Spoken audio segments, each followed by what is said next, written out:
Well, I got the trunk opened. I had to take the back seat out and go through there to undo the latch plate so I could get the lock cylinder out. The trunk key and the glove box key are different from the ignition and doors. See, it's all nice and solid in there. I got the key for the ignition. So that's all working. So I got a good key for that. I just need the door lock cylinder had a number on it. They were able to make the key off the number of the door lock cylinder. So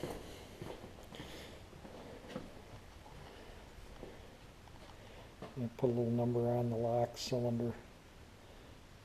So anyway, that's the passenger door lock. The locksmith has the trunk lock and the glove box lock cylinder, and that should be done tomorrow. But we'll take a look in the trunk. You can see the rust holes in the trunk, and I will repair the rust holes. That has a brace underneath it for the body mount, and I'll repair all that properly. And see, there's some newspaper in here. October 27th, 1982. Chrysler strike rejected. Red ink for Ford. Third quarter losses hit 325.4 million. This is a 1982 Detroit News. Kind of inflation index. It's kind of interesting when you find these old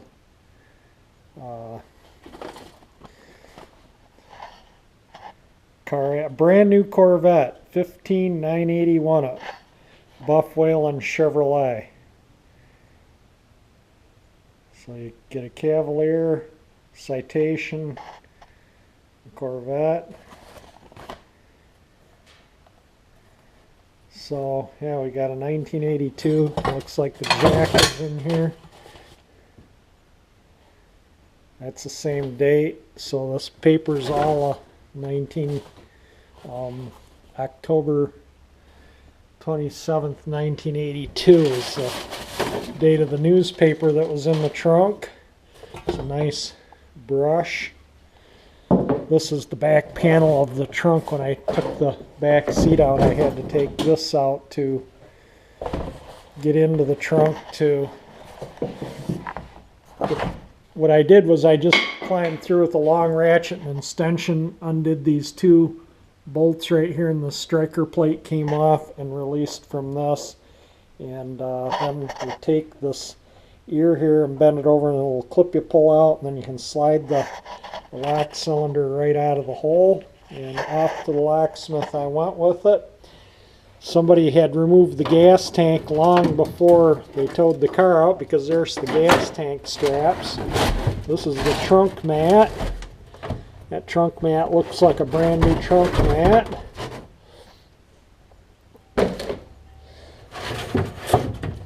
Some more cardboard panels for in the trunk. These are the side panels.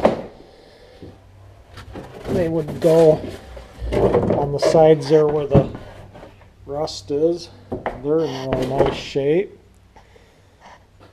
The tire jack, the jack handle, the jack base, the part that goes on the bumper, a pencil, the rest of the trunk mat. One of them goes up over there and the other is the main one. Trunk mat's in really nice shape. Probably part of the spare tire jack hold down hardware. The spare tire, which is a Goodyear, and there's a rust hole there that I'll repair. That side solid. So it's a Goodyear. Let's see if it says that. And it's got a little bit of air in it. I don't see the size, but it is a Goodyear. It's a G7814. So yeah, that's the trunk compartment's pretty good in this car. That's actually a pretty solid trunk. The undercarriage is solid, that corner is solid. That's where the spare tire anchors. You can see the tailpipe through that hole, so I will fix these holes in the trunk and any of that structural stuff. That's for the gas tank sending unit and the ground for the gas tank sending unit. And that's been pulled through tight because they dropped the tank, so I can pull the wiring back up, and looks like I'll need to repair some of that wiring. No big deal, but there we go. We got into the... That's stuck on upside down. So this is the inside of the trunk of the Pontiac Catalina. Really a good solid car, all things considered. Look at the trunk lid's all solid. The track around where the weather strip is, completely solid. I've seen those totally rusted out on this era cars, and that's totally solid. The weather stripping's in good shape. The bulb's missing on the trunk light.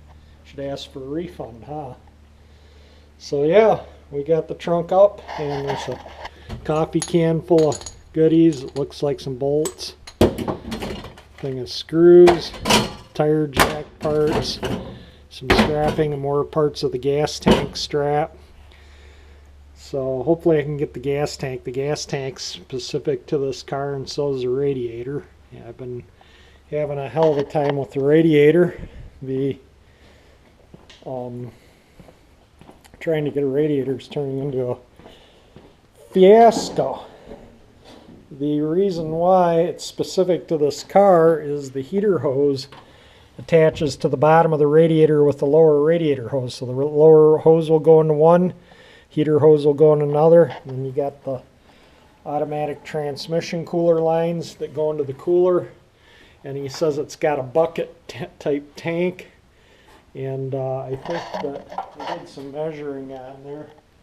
So the opening is 28 7/8 inch wide from this bracket to that bracket, and from the cross member there to the cross member here is 21.5 inches, and it should be a 3-core row radiator is what came with this car.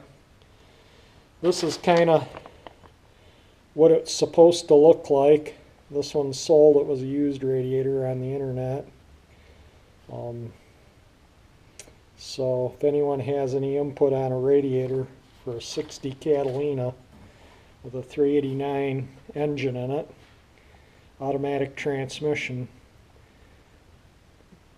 please let me know, because I need a radiator. That's the big holdup. The hoses are coming. I did order a new fuel pump. The original style fuel pump is no longer available, so I had to order a Eldbrock fuel pump. And so I think today I'll vacuum out the trunk and clean up the back seat, and before I put the back seat in, I'll clean the upholstery all up and clean the vinyl and everything in the back there while it's out. The back seat sitting on the... There's a tag on the back seat, and if anyone knows what this means, I'd really like to know. That's all it says on the tag right there. That's hog ring to the frame of the upper part of the back seat. The lower part of the back seat, I saw no build sheet or anything. There's a bit of a mouse nest or mouse stuff there. There's not really a nest, but it looks like they did do some chewing in that stuff. But overall, the back seat's in pretty good shape. Floor pans underneath here. This car's really solid for a Michigan car in its age. And so while the seat's out, I can clean these panels all up nice and get the seats all cleaned up, the back seat. I'm going to reupholster the front because of the thing. I have a Jeremy can probably, he does textiles for a living. This is what he does for a living. He might be able to get a short run on a loom.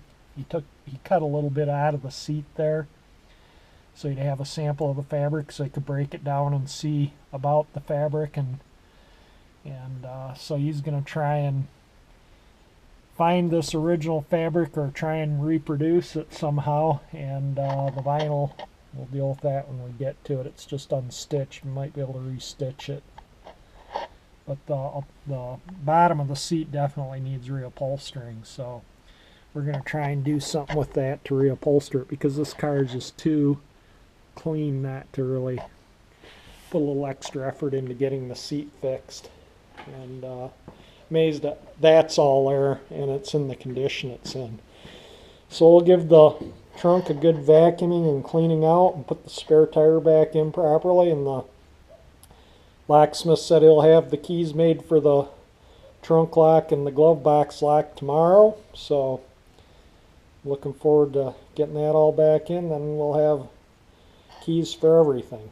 And I got to put the lock cylinder back in the passenger side door here, and this is just held in with a little clip that pulls out right, see right there, there's a little clip, and then the lock cylinder comes out. There's a little rod inside the door. You got a little clip thing that you got to undo the rod from inside the door, and then you got a lock cylinder.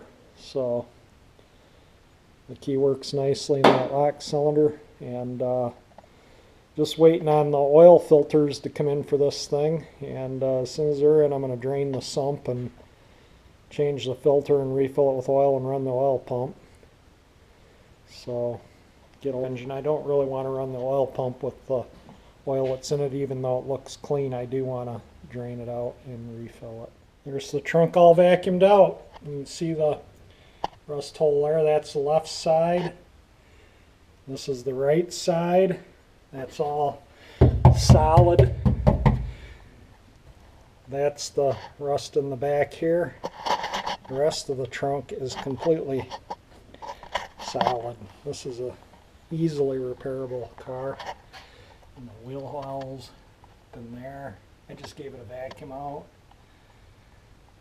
So yeah, I'm going to put the mat, spare, and everything back in properly until I get the engine and everything going. Then I'll pull it all apart later, maybe in December and January, when the car is movable under its own power brakes, working, running, drivable.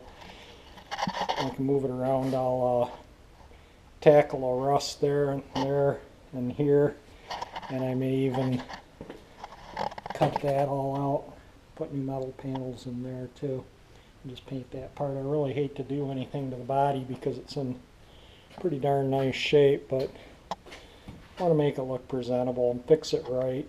I'll weld in new metal, make the car look amazing. It's just so solid for a 56-year-old car, 1960. You don't find cars like this, especially in Michigan anymore.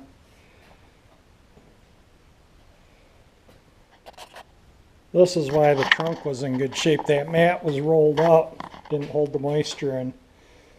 But this looks really nice. It's obviously, you know, got to settle, and I got to take it all out to repair the rust in the trunk pan.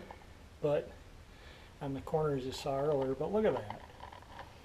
Looks really nice. That trunk mat's in really nice shape. I think I'll put the spare back in and call it good, and then we'll do some other things on the car. But that is really amazing, the condition of this. Oh, look at this. Zero rust. These cars are notorious to rust out around the trunk weather strip here. So I'll get the spare in and get a little bit more video of it. Alright, I put the spare tire in, and I just took an educated guess. I put the bumper bracket underneath the rim, and the bolt is through it, and the jack handle is underneath the tire. But the nut wouldn't fit with the jack underneath the tire, so there was a spring, so I'm kind of assuming it went through the bolt in the center of that base and around the jack to kind of hold it there. It's just an educated guess. If anyone knows the correct mounting for the tire and jack in a 60 Pontiac, send me some pictures or a link to, you know, where the pictures are on how to put the spare in, but that looks pretty darn good.